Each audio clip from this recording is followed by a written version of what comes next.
Here's the most important idea behind AI agents. They are AI systems that can work through a task step by step, not just answer one question and stop. For example, you might say, research 3 competitors, compare their pricing, and draft an email with recommendations. A regular chatbot might tell you how to do that, but an AI agent can actually begin working through the task. First, it tries to understand the goal. Then it plans the next step. Next, it will use tools like web, email, a calendar, a spreadsheet, or a database.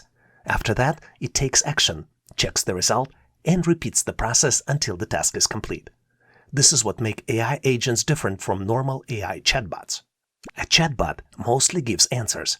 An AI agent is designed to move through the workflow. But AI agents are not perfect. They can research, summarize, organize information, draft reports, and automate repetitive work.